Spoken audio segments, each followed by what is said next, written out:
كلنا قبل كده واحنا باصين وسرحانين في السماء او في يوم مليان شمس في طريق فاضي بنلاقي حاجات بتطير قدام عينينا شبه الديدان كده او شبه الشعر عماله تطير وتتحرك قدام عينينا بطريقه مستفزه. والمستفزه اكتر انك كل ما تحاول تصطاد واحده فيهم او تركز عليها تلاقيها بتتحرك او بتهرب من قدام نظرك ومش ثابته، وبينتهي بيك الامر انك مش عارف تشوف ولا واحده فيهم بحد ذاتها، ولكن انت شايف في محيط بصرك كذا واحده كلهم بيطيروا جنب بعض. طيب ايه هي الحاجات اللي بنشوفها دي وايه اسمها وليه اصلا بنشوفها؟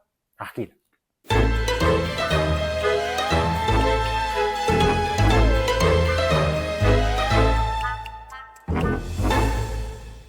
اللي انت بتشوفه قدامك دلوقتي اسمه اي فلوترز او عوائم العين، ودي مش حاجه خطيره او حاجه، دي حاجه بتحصل لنا كلنا في اوقات مختلفه. بس خليني اقول لك حاجه انت ممكن ما تكونش عارفها واخد بالك منها، وهي ان الاي فلوترز دي مش حاجه خارجيه انت بتشوفها، بمعنى مش حاجه مثلا زي الفيديو اللي انت بتشوفه دلوقتي او لو انت ماسك الموبايل وشايفه دلوقتي، لا دي حاجه موجوده جوه عينيك. فانت دلوقتي السؤال اللي جه في بالك ازاي انا شايفها وازاي هي حاجه جوه عينيا؟ بص معايا يا باشا، ده التكوين بتاع العين شبه الكوره كده زي ما انت شايف، واجزائها كتير بس انا مش هشغلك بيها دلوقتي. احنا اللي يهمنا في كلامنا النهارده في الاجزاء دي كلها وهو اتنين بس: الكورنيا او القرنيه اللي هي في مقدمه العين، والريتنا او الشبكيه اللي هي ورا، والسائل اللي ما بين القرنيه والشبكيه اللي هو اسمه السائل الزجاجي. انت ببساطه لما بتيجي تشوف حاجه قدامك دلوقتي فالضوء اللي واقع على الحاجه اللي انت بتشوفها بينعكس على العدسه، يدخل عينيك ويخترق السائل الزجاجي اللي انا لسه قايل لك عليه دلوقتي، يروح بعدها واصل للشبكيه، الشبكيه تنقله للمخ عن طريق العصب البصري. دي ببساطه العمليه اللي انت بتقدر تشوف بيها اي حاجه. نيجي بقى لبطل القصه النهارده وهو السائل الزجاجي، واللي هو حجمه واخد اغلب مساحه العين اصلا، واللي كمان واحده من وظايفه ان هو بيحفظ الاستراكشر او التكوين بتاع العين، وفي نفس الوقت برضه هو بيقدر يمتص الصدمات اللي بتتعرض ليها العين. والسائل الزجاجي في تكوينه ده هو سائل لزج كده شويه، بيتكون من 99% من الميه و1% كولاجين وشويه املاح ومعادن تاني. والكولاجين ده لو انت مش عارفه قوي فهو بروتين جوه الجسم بيدخل في تكوين الانسجه الضامه زي الاوتار والاربطه وهكذا. اللي بيحصل بقى انه مع السن وتقدم العمر والاجهاد اللي بيحصل للعين انه جزيئات الكولاجين دي بتقرب من بعض وبتعمل زي كتل او انماط بتعوم في السائل الزجاجي اللي هو جوه عينيك. والكتل دي لما بتلاقي ضوء داخل من قدامها فبترمي الظل بتاعها على الشبكيه، فاللي انت شايفه دلوقتي هو ظل الكتل بتاعه الكولاجين اللي بتكون السائل الزجاجي اللي جوه عينيك. وده السبب اللي بيخليك ما تشوفش الموضوع ده او الاي فلوترز دي طول الوقت، لان مش كل الضوء اللي انت بتتعرض له طول اليوم ساطع للدرجه اللي تخلي الاي فلوترز دي ترمي الظل بتاعها على الشبكيه. فهو بيبقى ملحوظ اكتر لما بتبص لسطح ساطع او ضوء قوي على سطح مستوي، زي مثلا لما بتبص للسماء او بتبص على شاشه كمبيوتر بيضاء. طب السؤال المهم، هل الموضوع ده خطير اروح اكشف يعني؟ الاجابه في اغلب الوقت لا،